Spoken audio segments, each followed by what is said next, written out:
Many people want to reduce their dependence on prescription drugs and reverse type 2 diabetes naturally. But what actually works? Here's how they do it. People know that they have to eat healthy foods to enjoy balanced blood sugar, but what does that really mean? And what if what you're eating is not producing a healthy blood sugar response in you? Then what do you do? So let's break this down. First is to consider your nutrition and whether or not you're having a particular reaction to a food that maybe isn't a healthy blood sugar reaction, right? We have bio-individual responses to foods. So you focus on eating the foods that are healthy for you, not necessarily generically healthy.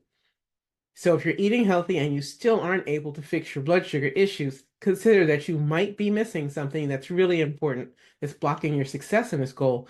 It might be that you're doing something that is generically considered healthy. It's on a list of healthy foods, foods that are considered in general to have low blood sugar responses, but for whatever reason, you are not having a particularly healthy response to it. Maybe it's a food intolerance or a food sensitivity for you. It could just be for whatever reason, your body doesn't give you a healthy, balanced blood sugar response, and you have spikes or lows, and it's blocking your success with your blood sugar or your weight. This is worth thinking about, especially if you know you're doing all you can to eat foods that completely make sense for people who have blood sugar issues. All right, so one of our maxims always is going to be test, don't guess. And ideally, you're going to use a CGM, a continuous glucose monitor, or get a drop of blood, test strip, insert it into a glucometer to see what your blood sugar is doing, right? To unravel what might be a mystery. You want to understand your personal response to foods and your lifestyle. And if you use a CGM or the results from a glucometer, you can take the mystery out of the hidden factors that have a negative impact on your blood sugar numbers and your overall sense of wellness. It's worth digging in here and finding out how exactly your body responds to what you eat, to your meal timing, to your stress levels, to your sleep, exercise, along with strength training. So you know what you're doing. This way you can double down on the things that are actually working for you, and you can avoid the things that cause problems. Sometimes it's not the most obvious stuff. Have some patience here, please. Give yourself some grace and be a detective. It's time to be curious about what's going on for you. All right, next thing we can look at could be meal timing. If you have type 2 diabetes and you want to be able to reverse it naturally, this is another aspect of lifestyle that is really important, another step, another factor to take a look at. The time of day we eat our food matters a lot for overall glycemic control and balanced blood sugar. If you eat a big meal late in the day, close to bedtime, that's usually going to be a recipe for overnight high blood sugar and to awaken the next morning with high blood sugar. It could also cause you to have heartburn, other kinds of discomforts, and in general, not feel well when you first wake up. Because frankly, when you're sleeping, your body should be resting and not digesting a big meal. Meal timing also makes a difference if you typically eat breakfast. If you start off your day with breakfast, that's great. Then you should have lunch a reasonable amount of time afterwards, right? For most people, that might be 4 to 5 hours later, followed by dinner 4 to 5 hours later. If, however, you have a day where for whatever reason your time gets away from you, maybe you have unexpected surprises, you keep getting interrupted, catastrophe unfolds, whatever it might be. What I commonly see with people who have blood sugar issues is that they start out the day with breakfast and then they don't have lunch. They skip it. They often skip lunch by accident.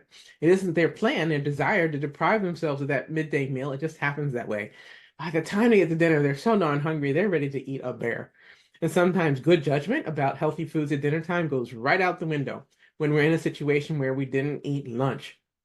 So part of my advice around meal timing, something to consider is if you have lunch in your meal plan, if you typically have 3 meals a day, make sure you don't skip lunch. It's just too hard on you to go all the way to dinner and then expect to, have the best options in mind. All right. So make it so you can win with this. So just to repeat, the time of day that we eat our food matters for overall glycemic control and balanced blood sugar. Give yourself the best chance for success and make sure that the timing for your meals makes sense. If you happen to be doing some sort of a fasting program, whether it's intermittent fasting or a fasting mimicking diet, water fast, whatever it is you're doing, again, be consistent with whatever it is that regimen advises for you. So what are your thoughts on this? I'd love to hear from you in the comments below. And please hit the subscribe button to help this channel grow. All right, our third thing to consider is sleep. Sleep is a powerful thing. And if you want to reverse type 2 diabetes naturally, sleep has to be your friend and not your enemy. It is tough to have good blood sugar balance and all that goes with it if your sleep is a hot mess. Sleep is when we rest, we renew, we refresh, and our blood sugar resets overnight. You have to go to bed with enough time to give yourself the opportunity to sleep. If you're an adult, you're going to want to have sleep be about 7 to 9 hours, whatever really leaves you feeling good and awakened and refreshed in the morning. That's different for everybody. But generally for adults, it's going to be 7 to 9 hours of sleep overnight. So if you know you need to be up and functioning by 7 a.m. the next morning, and you go to bed at 1 o'clock in the morning, you did not give yourself enough time to go to sleep and rest, right? That was at most 6 hours of sleep. Wow, please don't cheat yourself. This sleep thing's a big deal when it comes to blood sugar control, and it's often underappreciated. It's even more important if you have a known or suspected sleep disorder, like, say, obstructive sleep apnea, which absolutely all by itself can cause a person to have type 2 diabetes, even if they're doing all the other lifestyle things really great. Sleep apnea by itself can cause type 2 diabetes. Type 2 diabetes can contribute to the likelihood, the risk of obstructive sleep apnea. They go both ways, okay? So make sleep your friend where you can. And if you have sleep problems, please reach out and get help from a qualified sleep expert. See a doctor who's licensed and certified around sleep medicine. There are sleep coaches. There's lots of resources these days. But please don't let that struggle get away from you. Sleep is so, so important. It's also when your brain refreshes, literally. The first part of sleep is that deep sleep cycle, and that makes a difference for the brain to do its reset and refresh and to clear up any waste products that are there.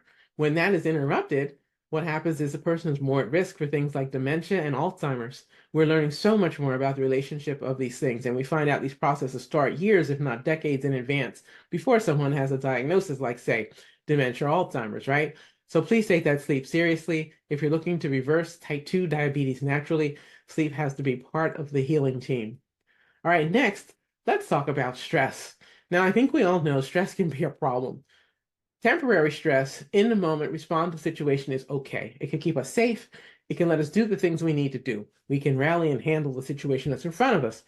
But if chronic levels of stress are just out of control and really high and severe, it's going to hijack your blood sugar and take it right along with you. And so then instead of your normal healthy blood sugar level being here, your chronic high blood sugar level will be here in response to stress because stress releases more and more cortisol. Because you aren't recovering, cortisol levels aren't dropping, cortisol levels are too high. When cortisol, the stress hormone, goes up, so does your blood sugar. That's how we're designed. So this is an important thing to consider. And so if that's a factor that might be impacting you and you have a desire to reverse type 2 diabetes naturally, know that you have to have a way to tame that beast, really tame that beast, and make it so that stress doesn't run away with you. Identify the things, if you can, that are seriously stressful to you, that are impactful, and do what you can where you have control to improve your situation. And I fully get it. I understand we can't control everything in life. It's not even a reasonable goal, you know. But meanwhile, ideally, if you can take charge of 2 or 3 things that are really a source for chronic severe or chronic high levels of stress, that'll be so important to help you on your healing journey. So you can have the option, the possibility of reversing type 2 diabetes naturally without increasing your dependency on prescription medication. Okay? The meds buy you time, and that's a beautiful thing. Meanwhile, you got to handle the lifestyle stuff. All right. Next would be exercise and strength training. That's the fifth member of our healing team here, so to speak, with the idea that active working muscles are blood sugar sponges, right? We want to increase our level of fitness. That is important for blood sugar control. Building up our musculature, being strong is so important, especially as we get older, so we can optimize our aging and avoid issues with aging that people often think of as being typical, but they don't have to be typical, right? We want anti-aging to work for us. So increasing that level of fitness and increasing our strength, really important. And improving our balance, frankly, are critical for our own personal anti-aging strategy as the years go by. Our muscles are a great way to keep blood sugar at healthy levels when we rest. They do a marvelous job for us. I can't say enough about the importance of muscles. Another thing to know is, hey, look, don't freak out.